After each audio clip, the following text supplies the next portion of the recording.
ligado aí no próximo Encontro Hero, para vocês estarem presentes. Amém? Glória a Deus.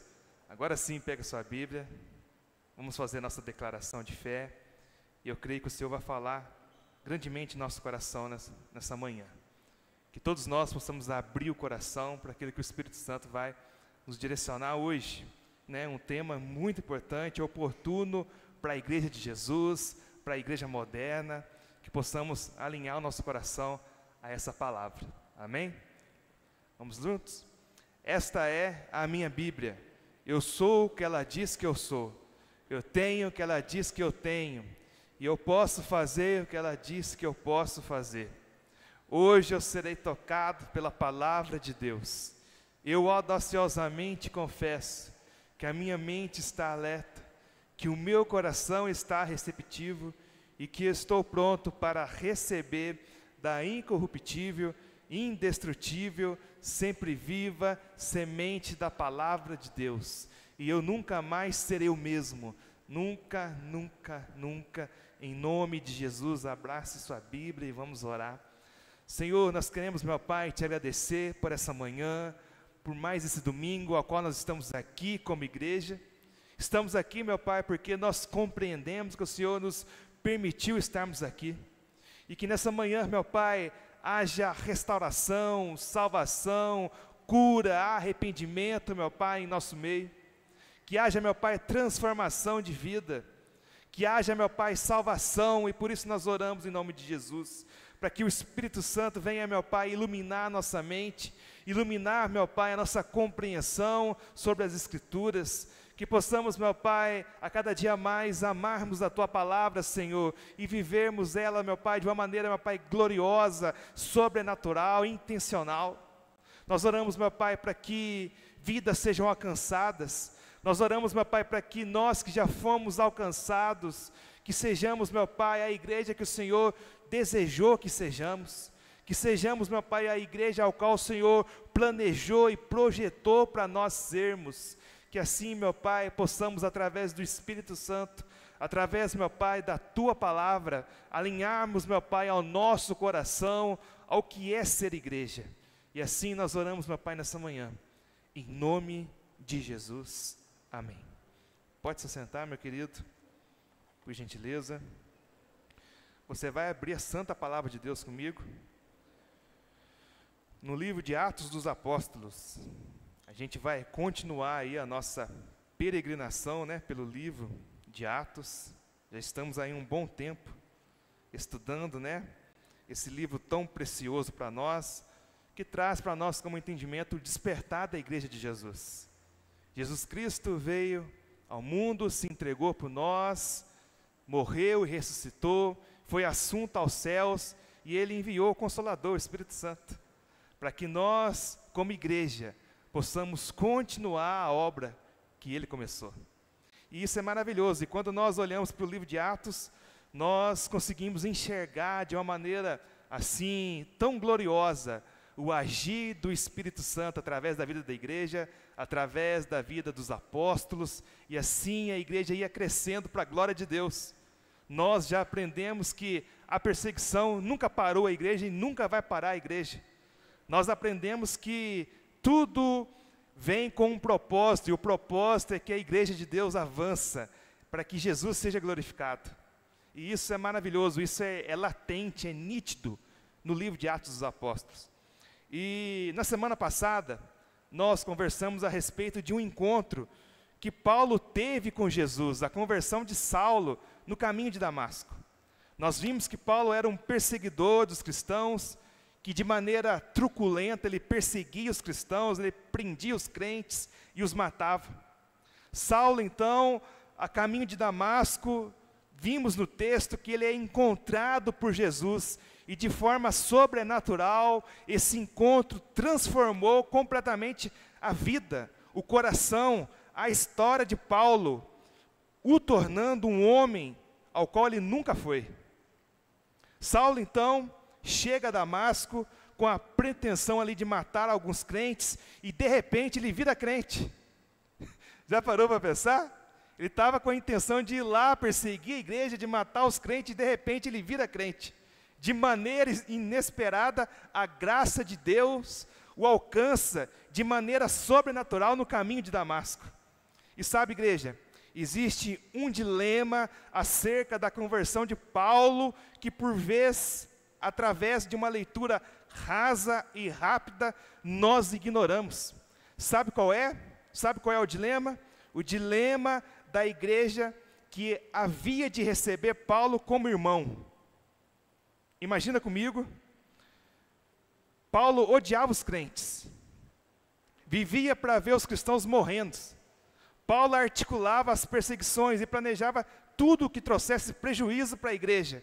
E de maneira inesperada, em alguns textos subitamente, Paulo é alcançado por Deus, pela graça de Jesus, de maneira inesperada. E sabe o que nós aprendemos com isso, igreja? É Deus, é Jesus que nos alcança. Nunca foi o homem em direção a Deus, sempre é Deus em direção ao homem. E isso é maravilhoso, isso é gracioso. Deus, na sua sabedoria, que é loucura para os homens, salva exatamente esse homem maldoso, um homem que odiava a igreja. E agora a igreja precisava fazer o quê? Acolher Paulo. O tema da nossa mensagem hoje é rompendo com os preconceitos. Então, aquela igreja lá precisava acolher Paulo, a igreja de Jerusalém, a igreja que estava se reunindo em Damasco. Imagina Paulo indo visitar a igreja pela primeira vez, e os irmãos pensando entre si: quem tu és? Você não estava a caminho de Damasco perseguindo e matando os crentes? Como a gente vai partilhar o pão e o cálice do Senhor agora? Como vamos cantar e adorar o Senhor junto, olhando um para o outro e dizendo: como é precioso, meu irmão, estar bem junto a ti? Hoje eu quero tratar com vocês acerca de um problema que é atemporal, que diz a respeito sobre o desafio que nós temos como igreja de amarmos aqueles a quem Jesus amou primeiro, de acolher e receber aquelas pessoas a qual o Espírito Santo, em sua soberania, decidiu salvar, decidiu alcançar, decidiu transformar. Porque o que nós precisamos entender de fato é que a igreja, o corpo de Cristo, não é detentor da salvação. A igreja não é detentora da salvação. Inclusive, Deus ama salvar pessoas de diferentes formas, como foi Paulo a caminho de Damasco. Eu conheço pessoas que nunca ouviram sobre Deus e que em casa orando foram alcançadas de maneira sobrenatural pelo Espírito Santo e se converteram. E hoje estão na igreja de Cristo. A igreja anuncia a salvação, porém quem salva é Deus por meio da sua graça. E é fundamental nós como igreja entendermos isso. É muito importante. Sobre a igreja está o grande desafio de acolher, de amar, de receber, de discipular as pessoas a quem Deus escolheu salvar. E por isso hoje eu quero compartilhar uma palavra ao seu coração com o tema rompendo com os preconceitos. Antes da gente ler o texto que está lá em Atos 9, a leitura vai ser do verso 20 até o verso 25 no primeiro momento, depois a gente vai ler do 26 ao 31. Atos 9, de 20 a 31, a leitura completa. Mas antes da gente ler o texto de maneira introdutória, deixa eu falar algo para vocês. Jesus vai no Sermão do Monte, Jesus vai nos dizer, melhor dizendo, no Sermão do Monte, que a porta do reino de Deus é estreita. Ele não vai falar isso para nós? A porta é estreita e larga é o caminho que conduz à perdição. E sabe o que eu percebo como pastor e como vivendo na comunidade, na vida da igreja? É que muitos irmãos têm confundido porta estreita com porta fechada. E é bem verdade que a porta do reino de Deus, ela é estreita.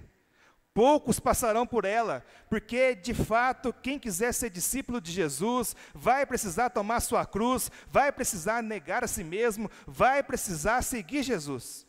Jesus declarou de maneira veemente nas Escrituras que aquele que não renunciar a tudo que possui não pode ser seu discípulo. Jesus deixou evidente que o Filho do Homem não tinha onde repousar a cabeça e aqueles que o seguissem também não teriam. Jesus deixou claro na sua pregação que havia um preço de ser discípulo de Cristo, e isso é a porta estreita. Isso fala sobre renúncia. Mas ainda que essa porta, igreja, seja estreita, ela está aberta. E nós, como igreja, precisamos entender isso. E todo aquele que buscar o Senhor de coração, encontrará. Porque a palavra de Deus vai dizer: buscar-me-eis e me achareis, quando me buscarem de todo o vosso coração. Ainda que de fato existam renúncias, mudanças, transformações morais, éticas, comportamentais que devemos encarar como povo de Deus, como sido povo alcançado pela graça de Deus, é necessário sabermos, igreja, que Deus salva cada um e decide transformar cada figura, cada personalidade, para que a sua glória seja conhecida em nosso meio. Deus usa as coisas loucas deste mundo para confundir as sábias.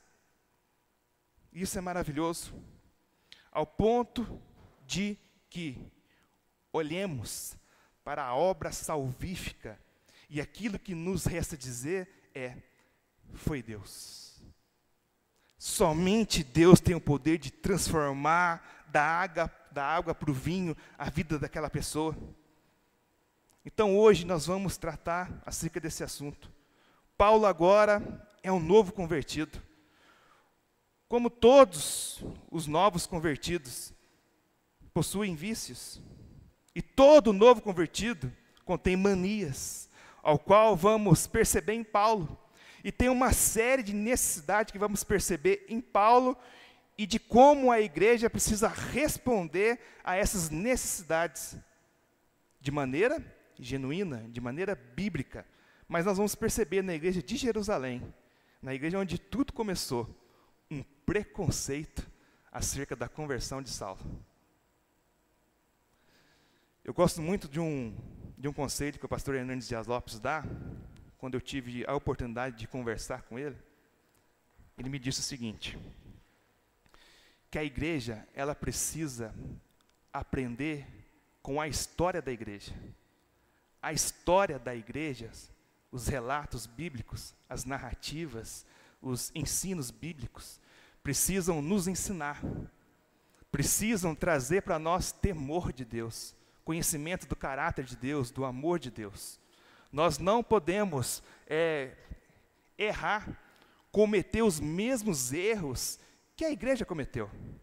Eu falo que não existe nenhuma igreja perfeita. A própria igreja de Jerusalém, ela teve um preconceito com a vida de Paulo.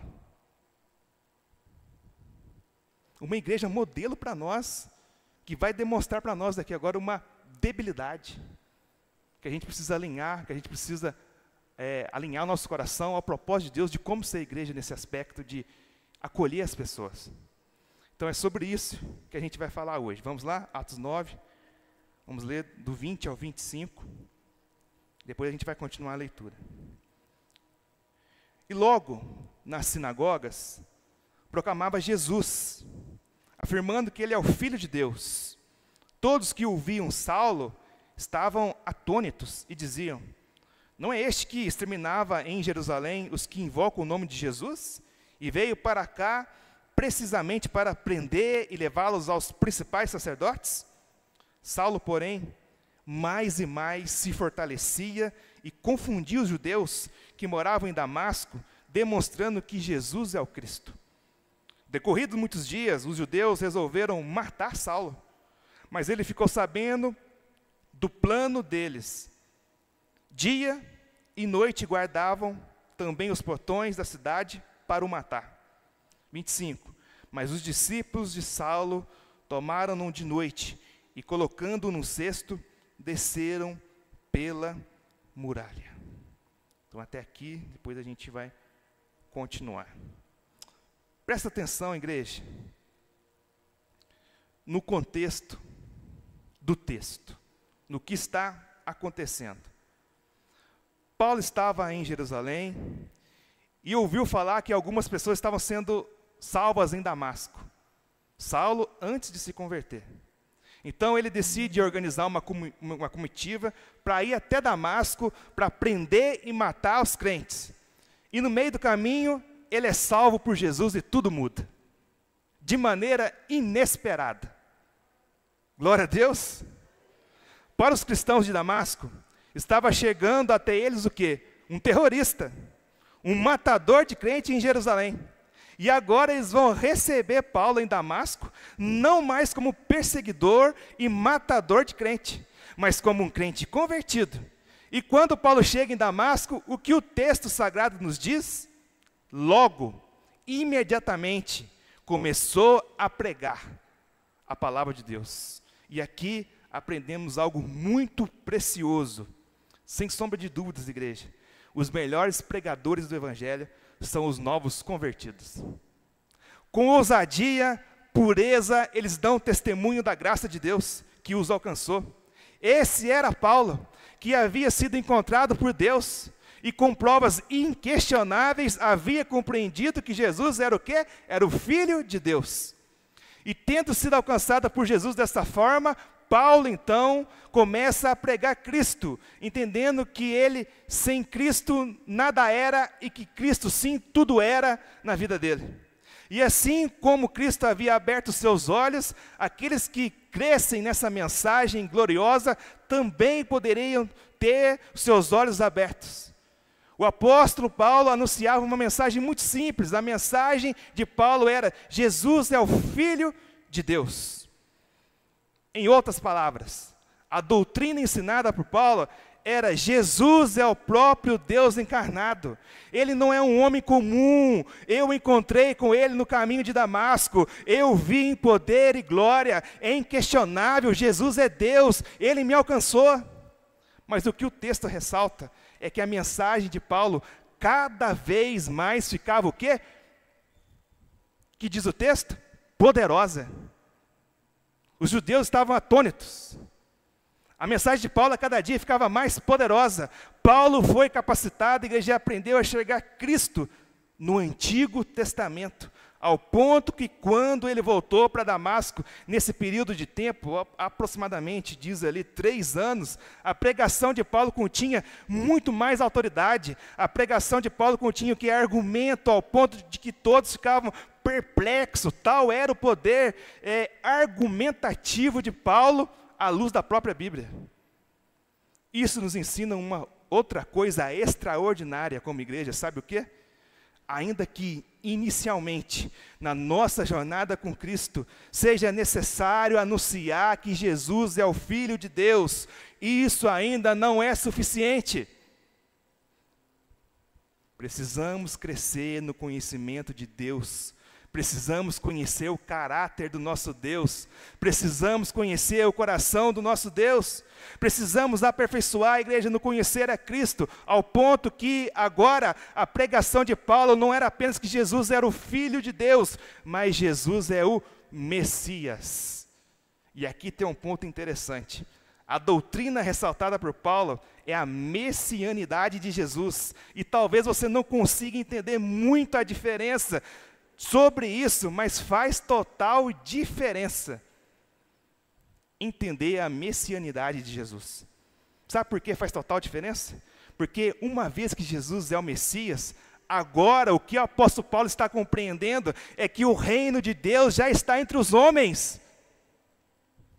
O que Paulo compreendeu é que o reino de Deus já chegou por intermédio de Jesus, o que significa que Jesus é digno de toda a nossa devoção, de nossa submissão, de nossa obediência. O que Paulo está compreendendo, na verdade, é que o reino de Deus está entre os homens e que o Rei, que é o próprio Cristo, está em nosso meio.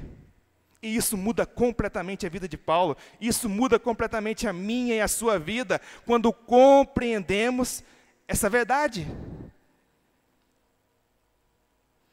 Porque quando, igreja, nós somos tocados por Deus, pelo Deus que nos alcança e salva, nós somos iguais, sabe a quem? Aquele cego de nascença que foi curado por Jesus. aonde os fariseus ficam furiosos porque o Senhor cura aquele cego. Então eles perguntam para o cego: quem foi que te curou? Aonde ele está? Ele responde: eu não sei quem me curou, o que importa de fato é que eu era cego, agora eu vejo. É assim a nossa salvação também, igreja. Eu não sei o que aconteceu, Deus mudou meu coração, Deus mudou a minha mente, Deus mudou a minha perspectiva, Deus mudou porque de fato Ele é Deus.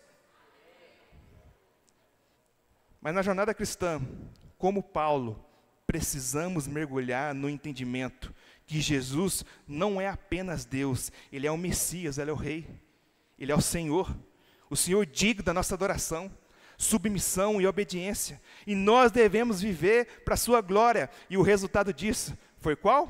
Sabe o que foi? Paulo começou a ser perseguido, como diz o texto. De perseguidor a perseguido, ao ponto de se tornar um foragido. A Bíblia relata que Paulo estava em Damasco e alguns judeus tentaram armar uma emboscada para matar Paulo na entrada da muralha. Então os crentes arrumaram aí um cesto, abaixaram Paulo para o lado ali da muralha e Paulo fugiu. Paulo saiu dali, para que durante a noite Paulo pudesse fugir e fosse até a igreja onde? Em Jerusalém. Agora, por que Jerusalém? Porque Jerusalém era uma igreja sólida, era uma igreja plantada, era uma igreja já estabelecida. Os apóstolos estavam lá em Damasco, e Damasco era uma espécie de plantação de igreja. Os irmãos estavam começando a se reunir, o evangelho estava começando a florescer em Damasco. Então, Paulo vai buscar ajuda, vai buscar acolhimento, vai buscar discipulado na igreja em Jerusalém. Para buscar apoio e ajuda. E isso é narrado a partir do verso 26. Vamos ver lá o que vai dizer? Quando chegou a Jerusalém, Saulo procurou juntar-se aos discípulos de Jesus. Guarde essa informação, porque ela é muito importante para a gente interpretar o texto bíblico. Quando chegou em Jerusalém, Saulo procurou juntar-se aos discípulos de Jesus. Porém, todos tinham medo dele, não acreditando que ele fosse discípulo. Mas Barnabé, tomando-o consigo, levou aos apóstolos. Barnabé, tomando-o consigo, levou-o aos apóstolos. Contou-lhes como Saulo tinha visto o Senhor no caminho, e que o Senhor tinha falado com ele. Também contou como em Damasco Saulo tinha pregado ousadamente em nome de Jesus. E Saulo ficou com eles em Jerusalém, entrando e saindo, pregando ousadamente em nome do Senhor. Falava e discutia com os helenistas, mas eles procuravam matá-lo. Quando isso chegou ao conhecimento dos irmãos, levaram Saulo até Cesareia e dali o enviaram para Tarso. Verso 31. Assim, a igreja tinha paz por toda a Judéia, Galiléia e Samaria, edificando-se e caminhando no temor do Senhor e no consolo do Espírito Santo, crescia em número. Aqui está o ponto principal da mensagem que eu quero compartilhar com vocês hoje. Saulo é um visitante da igreja em Jerusalém. Depois de cerca de 3 anos, Paulo volta em Jerusalém, cidade pelo qual ele era bem conhecido pelo seu zelo religioso e pela sua perseguição aos crentes. E por isso os cristãos temiam Paulo acima de tudo. Paulo, então, igreja, chega em Jerusalém. A primeira atitude de Paulo, como nós lemos no texto, é: eu preciso procurar ajuda na igreja. E aqui precisamos fazer uma pontuação bem vital para a nossa vida cristã. Ainda que seja verdade que apenas Jesus pode salvar, realmente somente Jesus pode nos salvar, ainda que seja verdade que o Espírito Santo nos alcança de formas inesperadas, e Ele alcança mesmo de maneiras diversas, possíveis, pessoas que são salvas por Cristo, indo para o trabalho, ou saindo de viagem, ou encontros casuais, ainda que isso seja uma verdade, é bem verdade, igreja, que uma vez que fomos encontrados pelo irresistível amor de Deus, pela graça do nosso Senhor Jesus, agora a nossa resposta prática a esse encontro com o Senhor é vivermos com comunhão da igreja. é vivermos na comunhão da igreja. O que Paulo está evidenciando, e isso está escrito por todo o Novo Testamento, é que não existe vida cristã, carreira solo. Não existe.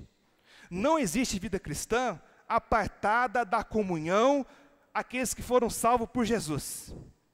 Não existe. Aqueles que foram salvos por Jesus, alcançados pela sua graça, agora precisam congregar. Precisam ter comunhão na igreja, como diria o escritor aos Hebreus. Não deixem de congregar, como é costume de alguns, como alguns estão fazendo por aí. E aliás, aqui no Brasil, eu preciso pontuar isso, existe cerca de 40 milhões de cristãos, no último censo. Cristãos desviados, ou cristãos nominais, cristãos que se dizem cristãos apenas, mas não são cristãos, que dizem professar a fé em Cristo, mas não congregam de forma prática. E isso certamente é alarmante, porque denota, sabe o quê? Um desvio bíblico, um desvio teológico, um desvio do conhecimento do caráter de Deus. E o fato é que Paulo sabia que precisava da comunhão da igreja. E a pergunta é, quantos aqui reconhecem essa verdade e chegaram a essa conclusão também? Que nós precisamos congregar. Paulo faz o que então? Ele vai tentar procurar a igreja em Jerusalém. Paulo então chega na igreja em Jerusalém, talvez no domingo como esse, e o que o texto declara de maneira escancarada para nós, é que Paulo não foi acolhido pela igreja. Você consegue entender isso? A igreja, movida pelo preconceito, fechou as portas para Paulo. Olha o que diz no verso 26, meu irmão. Quando chegou a Jerusalém, Saulo procurou juntar seus discípulos de Jesus, porém todos tinham medo dele, não acreditando que ele fosse discípulo. A igreja não recebeu Paulo. A igreja em Jerusalém não se importou com Paulo, não amou Paulo. E sabe de uma coisa? Esse é um traço triste, igreja, de uma realidade que certamente, inclusive, acontece aqui no nosso meio. Pessoas que, de alguma forma, foram abraçadas pelo Espírito Santo, foram alcançadas, salvas pela graça de Cristo, mas que não são abraçadas na comunhão da igreja. Pessoas que tiveram as portas abertas do reino de Deus por Jesus, para viver uma vida com Deus, mas de alguma forma a igreja de Cristo fecha as portas para essas pessoas. E aqui, obviamente, eu não estou falando sobre sermos uma igreja permissiva, sobre sermos uma igreja inclusiva, aonde o pecado é banalizado e as pessoas podem viver do jeito que elas querem, como quiserem, sem nenhum confronto bíblico. Não estou dizendo sobre isso. Eu estou dizendo que a porta de Jesus é estreita, porém ela está aberta. Em outras palavras, se você de fato quer aprender sobre Deus, conhecer o caráter do seu Deus, o amor de Deus por mim, por você, pela igreja, pelos seus, a igreja é o seu lugar. O que mais me deixa triste é ver pessoas sendo impedidas de acessar a comunhão da igreja, talvez por conta de um passado desastroso como o de Paulo, ou talvez por conta de uma tatuagem que ela fez. Hoje melhoramos um pouco nesse nível, mas alguns anos atrás, quem tinha tatuagem era do demônio. Alguns anos atrás não poderia ter bateria na igreja. E por aí vai, meu irmão. E por aí vai, uma série de coisas.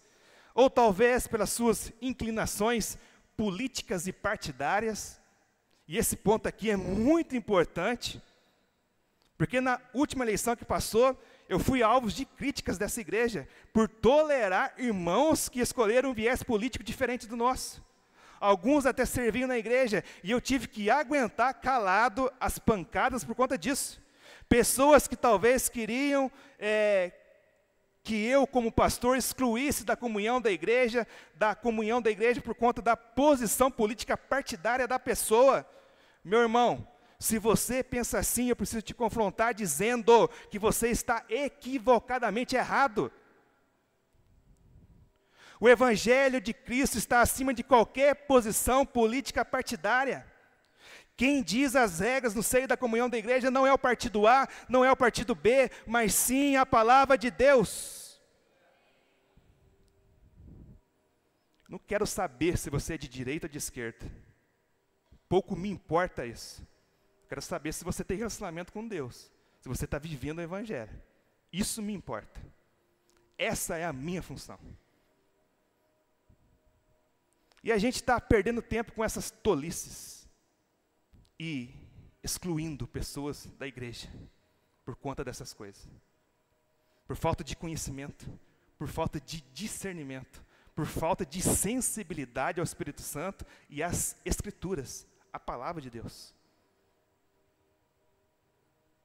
O Evangelho de Cristo está acima, meu irmão e minha irmã, de qualquer política partidária.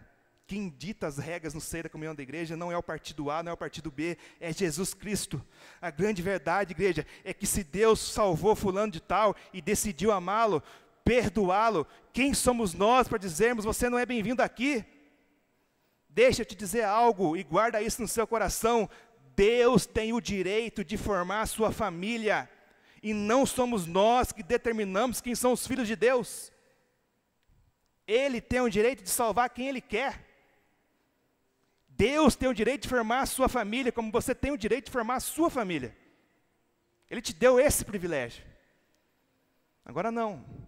Nós, como igreja, vivemos afundados nesse preconceito religioso, camuflado numa máscara da hipocrisia, numa religiosidade sem vida, uma religiosidade que não aponta para Cristo, que não aponta para a vida eterna, que aponta apenas para esse tempo. Que Deus tenha misericórdia de nós. Que Deus nos salve e nos livre da falsa religiosidade. Pessoas que talvez, dependendo do seu passado amoroso, não teria o privilégio da comunhão da igreja. Em muitos lugares não podem participar da comunhão da igreja. O passado da pessoa foi um desastre no relacionamento amoroso. E a igreja está excluindo as pessoas. A grande verdade, igreja, é que Deus salvou fulano de tal, Deus salva quem Ele quer. E nós, como igreja, precisamos acolher essas pessoas, amar e discipulá-las, ensiná-las o caminho do Senhor. Esse é o papel da igreja. E dessa forma, a igreja em Jerusalém fechou as portas para Paulo. E a pergunta que devemos fazer ao texto é: por que Paulo não foi acolhido pela igreja, ainda que ele tenha tentado? O próprio texto nos responde: Paulo não foi acolhido porque eles tiveram medo de Paulo, porque acreditavam que ele não fosse discípulo. Esse medo que eles tinham acerca de Paulo era proveniente de quê? De uma religiosidade, de um preconceito com Paulo, que a igreja tinha com Saulo. Para eles, Saulo ainda era o quê? Um matador de crente, um perseguidor da igreja. Se Deus salvou, eu não sei. O que eu sei é que ele é perseguidor dos cristãos. E isso é um problema na vida da igreja. Sabe por quê? Porque a igreja de Jesus, anota isso que eu vou te dizer, é um ambiente de muitos alguma coisa. Ex-trambiqueiro, ex-adúltero, ex-safado, ex-bandido, ex-ladrão, ex-imoral.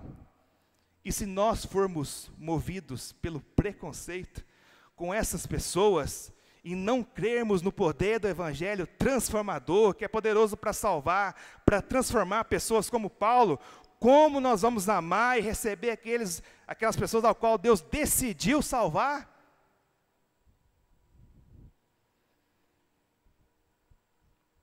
Como?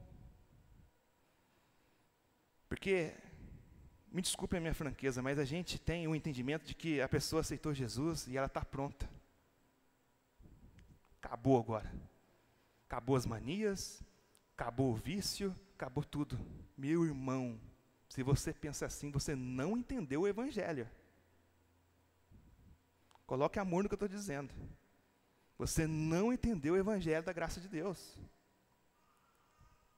Eu e você, a igreja de Jesus está sendo aperfeiçoada. Nós estamos crescendo em maturidade, sendo aperfeiçoados. Mas o que a gente faz no seio da igreja? Talvez com um cristão imaturo, aquele irmãozinho que está com dificuldade, a gente tem preconceito, a gente exclui. Essa não é a igreja de Jesus. Isso não é uma postura de uma igreja bíblica.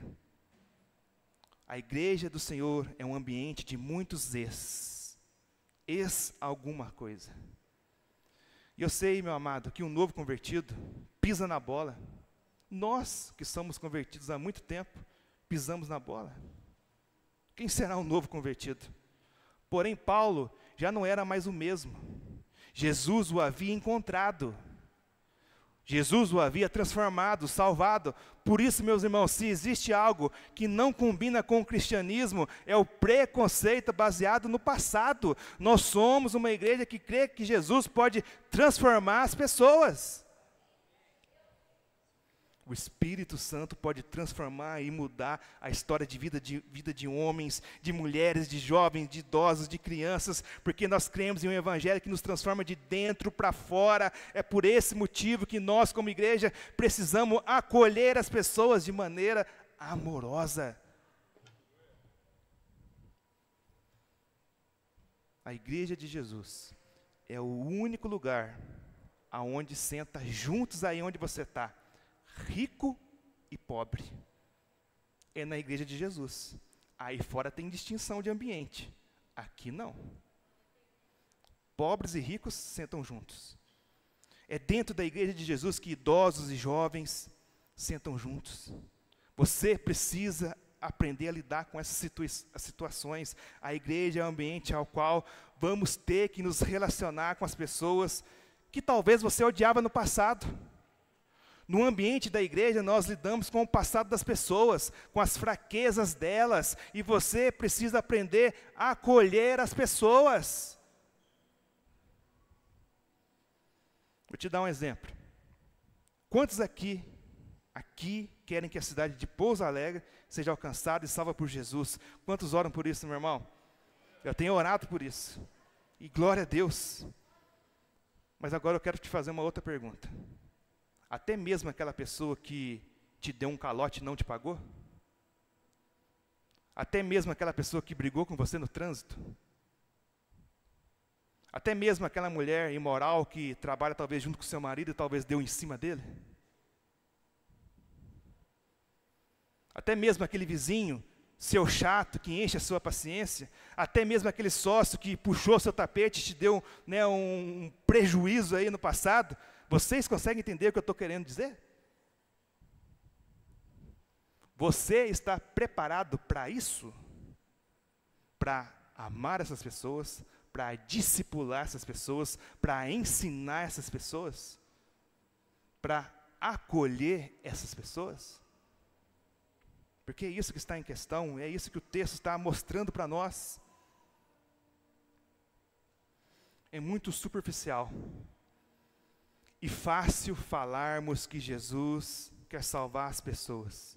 É muito fácil e superficial. O difícil é crermos que Jesus pode salvar pessoas. Isso é difícil. É crermos que de fato, que Jesus salvou essas pessoas.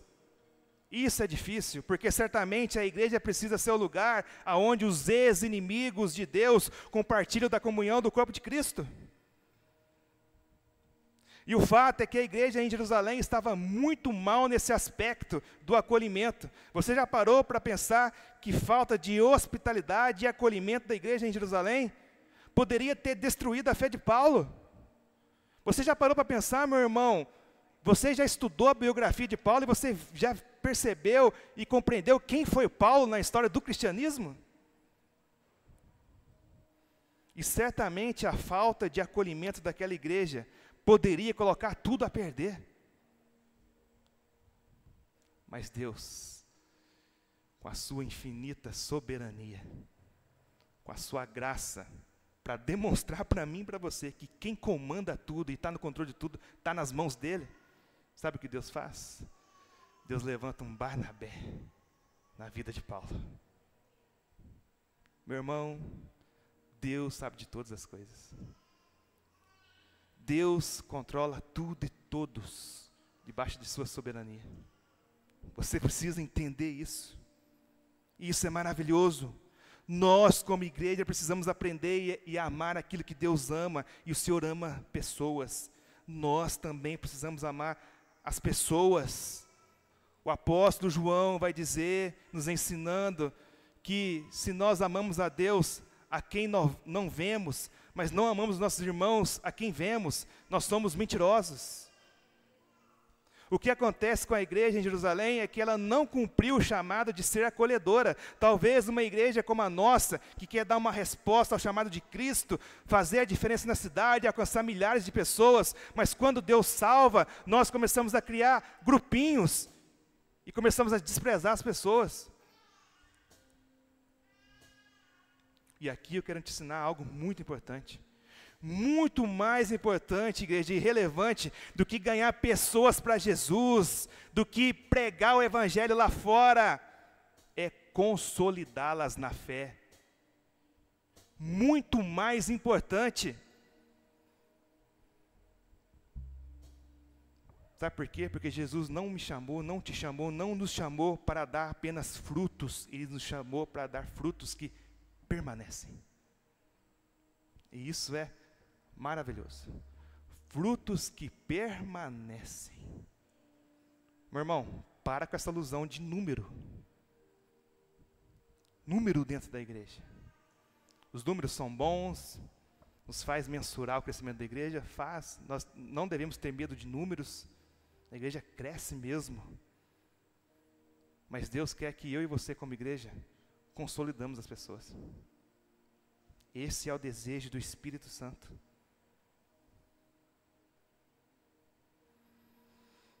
Dar frutos que permanecem. O que adianta pregarmos o Evangelho, a pessoa se arrepender e ser salva por Cristo, se nós não consolidamos ela na fé? O que adianta? O que adianta nós pregarmos o Evangelho, a pessoa aceitar Jesus, se render aqui, e ela vai embora, e não tem uma alma viva santa para mandar uma mensagem para ela? Não tem ninguém para convidar ela para vir no culto. Não tem ninguém para se dispor a dar uma carona para ela, caso precise. Não tem ninguém disposto a pegar na mão dessa pessoa e vou levar você lá no meu GC, meu irmão, porque você precisa ser cuidado. Sabe, igreja, isso entristece muito meu coração, sabe? Ver esse tipo de atitude no meio da igreja. Isso, de fato, demonstra o quanto imaturo nós somos. O quanto nós precisamos crescer em conhecimento de Deus. Você está disposto a pagar um preço de ensinar, de discipular o seu irmão? Você está disposto a discipular alguém? A igreja precisa alcançar as pessoas, mas também precisa consolidá-las na fé, igreja, para a glória de Deus. Aproveitando aqui o gancho, o nosso precioso ministério da consolidação está precisando de irmãos e irmãs para servir. O homem discipula o homem, a mulher consolida a mulher. Seja você, meu irmão e minha irmã, um Barnabé na vida de alguém. Pare de ficar criticando a igreja e vai acolher alguém para a glória de Deus. Mas eu quero te chamar a atenção no texto para um homem muito precioso. Diz aí no verso 27. Mas Barnabé, tomando-o consigo, levou-o aos apóstolos. Quem é Barnabé? A palavra bar, ali, o prefixo bar, significa filho. Filho. Por isso que quando aparece na Bíblia assim, Bar Jonas, significa filho de Jonas. Bartimeu, filho de Timeu. Barnabé, então, é filho de quem? Bar significa filho, Nabé significa consolação, ou seja, filho da consolação. Significa o nome Barnabé. Quem é chamado de consolador na Bíblia? O Espírito Santo. O que os apóstolos enxergaram em Barnabé? A mesma atitude do Espírito Santo. Barnabé é um nome de origem hebraica que significa filho da consolação, filho do encorajamento. Que nome abençoado, é? Barnabé. E o que é maravilhoso é que esse texto de Atos 9 narra exatamente isso. A igreja fecha as portas para Paulo. Quem acolhe Paulo? Barnabé. E o fato é que todos nós só nos conectamos na igreja quando convertemos, porque houve um Barnabé na nossa vida, igreja.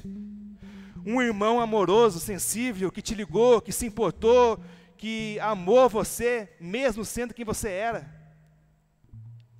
O que acontece é que, ainda que a igreja tivesse fechado as portas para Paulo, Barnabé amou Paulo, se importou com Paulo. Barnabé talvez disse para Paulo: eu vi, Paulo, que você foi no culto, mas ninguém te abraçou. Eu vi que você estava no culto, mas ninguém serviu a ceia para você, Paulo. Barnabé deve ter dito para Paulo: eu vi, Paulo, que ninguém te acolheu e não quis te receber, mas deixa eu te dizer algo, Paulo, o Espírito Santo te acolheu. Eu estou aqui, Paulo, como representante do Espírito Santo, para te acolher, para te abraçar e se importar com você, Paulo.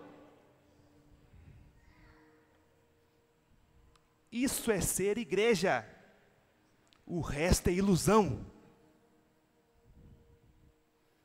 Eu preciso te dizer algo muito importante, meu irmão. Ainda que institucionalmente nós como igreja nos esforcemos muito para acolher, para abraçar, receber quem Deus tem salvado e trazido até nós, a igreja de Jesus não é uma linha de produção. A igreja é um organismo vivo, e dentro de um organismo vivo todos precisam acolher uns aos outros. Todos. Não adianta nada a instituição ser acolhedora se a igreja local não é acolhedora.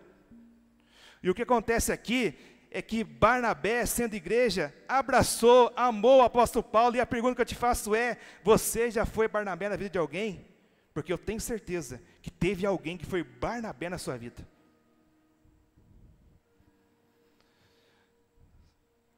Sabe, meus irmãos, é muito fácil você apontar os erros da igreja e não fazer nada por ela.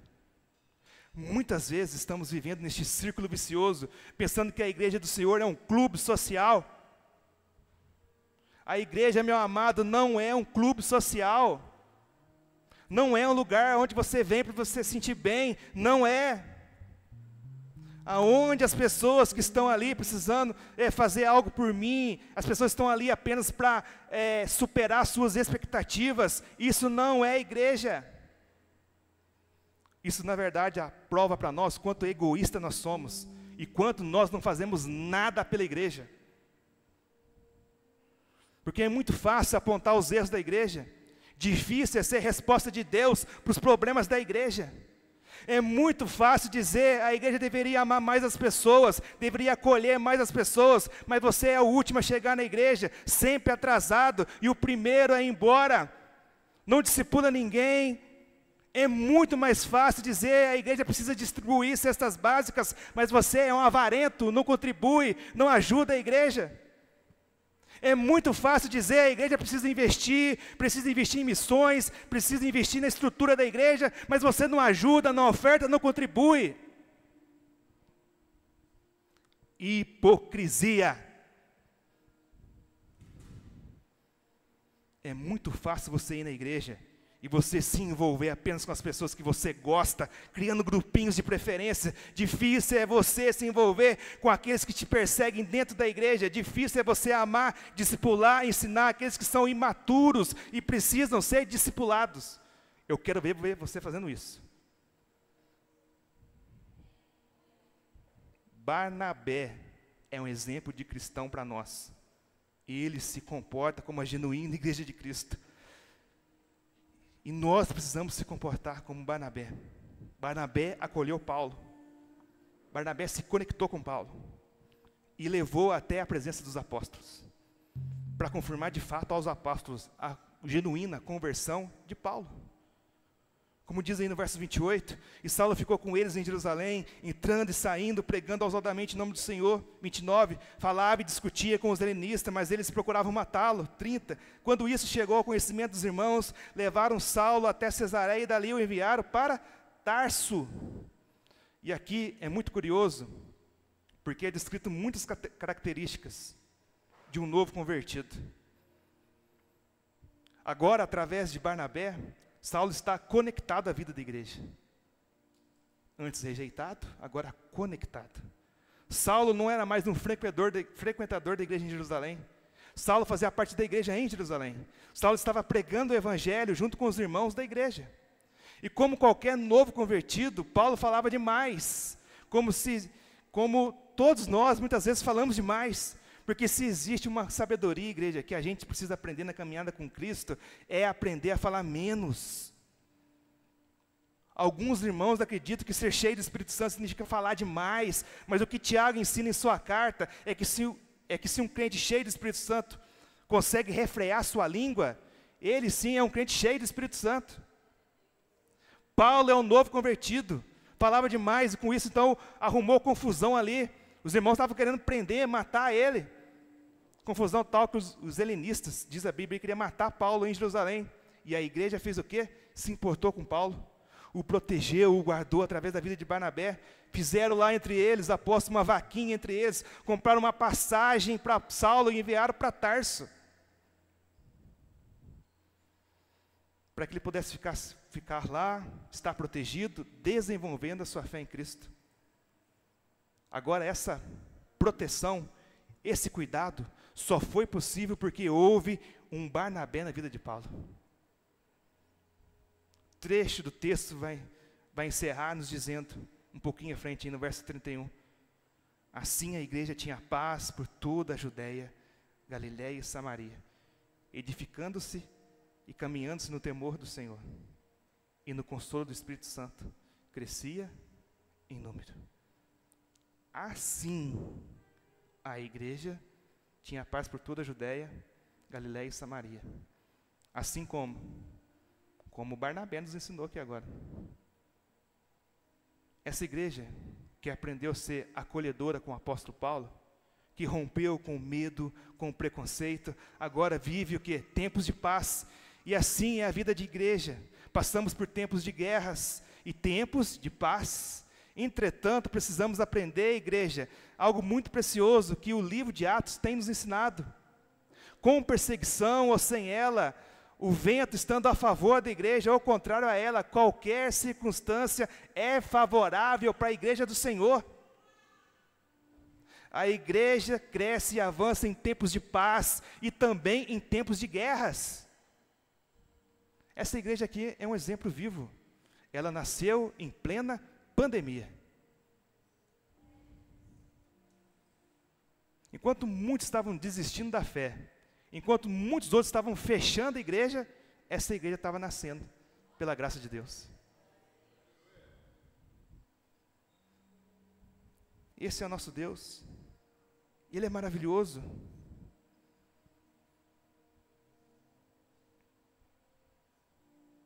Nas adversidades, a igreja cresce para os lados, mas em tempos de bonança, nós crescemos em nossas raízes. Precisamos crescer nas nossas raízes, para que assim possamos crescer para os lados também. Isso é maravilhoso. Diz o texto que a igreja se fortalecia e crescia porque ela se desenvolvia através da compreensão e do poder do Espírito Santo. Esse texto aqui, igreja, é riquíssimo, porque demonstra-nos qual tipo de igreja devemos ser, qual tipo de igreja nós fomos chamados para ser. E sabe, nós como Igreja Batista da Lagoinha, nós temos um lema que é muito importante, que é ser grande para servir e pequena para se importar. E dentro dessa identidade, eu creio que Deus nos chamou para sermos uma igreja acolhedora. Uma igreja que ama aqueles ao qual o Senhor ama, uma igreja que se importa com aqueles que o Senhor se importou, uma igreja que não faz acepção de pessoas, uma igreja que mantém a porta aberta, mesmo sendo estreita. E a grande verdade, igreja, como muitos de nós, aqueles que chegam à igreja, chegam cheios de vícios, cheio de problemas, coisas tortas em suas vidas, mas ainda assim com um coração que foi alcançado por Jesus e uma disposição enorme em querer conhecer o caráter do Senhor. E o nosso papel como igreja não é fechar a porta e se esconder em nosso preconceito religioso. O nosso papel como igreja é deixar a porta aberta, mesmo que estreita, e como Barnabé, discipular, consolidar, amar e de forma sensível se importar com quem Deus tem se importado. Porque no final das contas nós somos chamados para ser o corpo de Cristo e expressarmos como igreja ao mundo o caráter gracioso do nosso Deus. Se existe uma pessoa acolhedora, o nome dela é Jesus Cristo de Nazaré. O homem que acolheu as mulheres que eram rejeitadas na sua cultura. O homem que acolheu as divorciadas. O homem que acolheu os enfermos, o homem que acolheu os pecadores, o homem que sentou à mesa com prostitutas, com ricos e com pobres, o homem que tinha dentro do seu grupo de apóstolos pessoas que detestavam Roma e que amavam Roma, como Mateus. Como igreja precisamos aprender com Jesus e com Barnabé, sermos uma igreja acolhedora. Acolhedora. Perguntas são pedagógicas, sempre falo isso. E eu preciso fazer essa pergunta para você, para levar você a uma reflexão profunda do cristianismo que você está vivendo. Você está preparado, talvez, para assim entrar naquela porta lá e vir sentar aqui na primeira cadeira aqui, a maior prostituta da cidade, você acolher ela?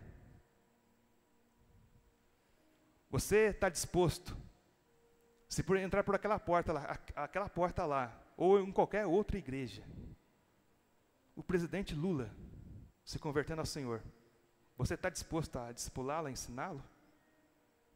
A caminhar com ele? A resposta é você que vai dar para você mesmo. Para você mensurar o tipo de cristianismo que você está vivendo. Vocês lembram de um convite maravilhoso de Jesus em Mateus 11, 28? Eu já estou encerrando. Vamos ficar de pé?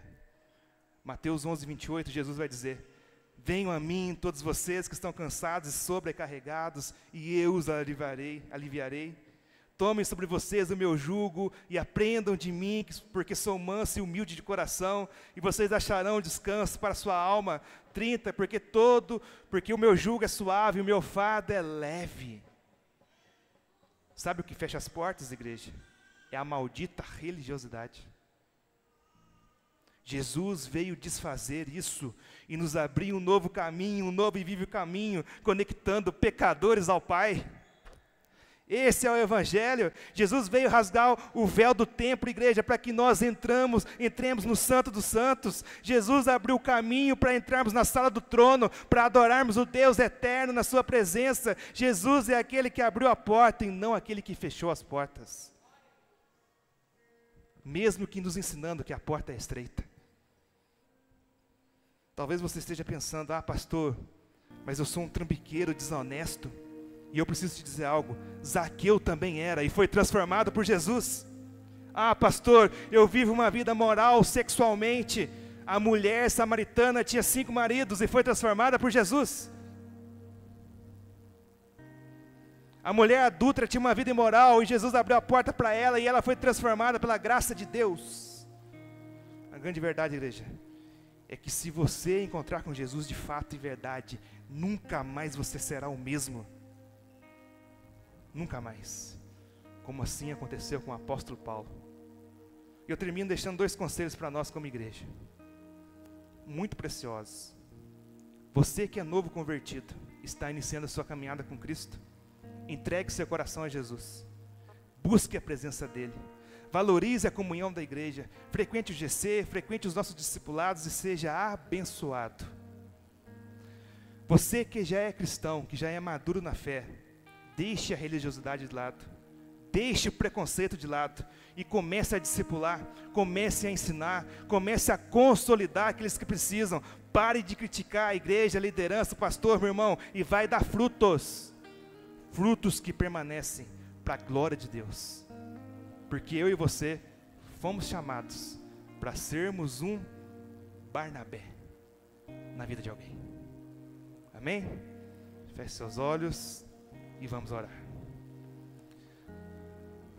Pai, obrigado pela Tua palavra. Obrigado, Senhor, porque o Espírito Santo tem falado ao nosso coração e tem alinhado o nosso coração, meu Pai, ao propósito de ser igreja. Precisamos, meu Pai, romper, precisamos, meu Pai, pedir perdão ao Senhor, meu Pai, pelas nossas fraquezas, pela nossa, meu Pai, religiosidade, por tudo, meu Pai, que tem nos afastado de Ti e tem nos afastado, Senhor, do relacionamento com as pessoas. Nós cremos, meu Pai, que o Evangelho transforma relacionamentos, transforma, meu Pai, o nosso relacionamento com Deus, transforma o nosso relacionamento com as pessoas. Por isso nós clamamos ao Espírito Santo que nos conduza a esse entendimento, que nós possamos, meu Pai, compreender e viver essa verdade. Que possamos, Senhor, como igreja Batista da Lagoinha aqui em Pouso Alegre, sermos, meu Pai, uma igreja acolhedora, uma igreja que inspira pessoas, uma igreja, meu Pai, que ama, uma igreja que discipula, uma igreja que ensina, uma igreja, meu Pai, que consolida os irmãos na fé. Que possamos ser, meu Pai, uma igreja que se importa, meu Pai, com aquilo que o Senhor importa, que as pessoas. E muitas vezes, meu Pai, nós temos brigado entre nós mesmos, temos, meu Pai, excluído, temos tido preconceito com as pessoas. Perdoa-nos, Senhor, o nosso pecado. Alinha o nosso coração, meu Pai, a essa compreensão, ao quanto nós precisamos, meu Pai, nos render ao Evangelho de Jesus. A porta é estreita, Senhor, nós sabemos disso, mas a porta está aberta. A porta está aberta, meu Pai, para receber aqueles que genuinamente, meu Pai, se arrependerão e receberão, meu Pai, o amor e a graça de Deus.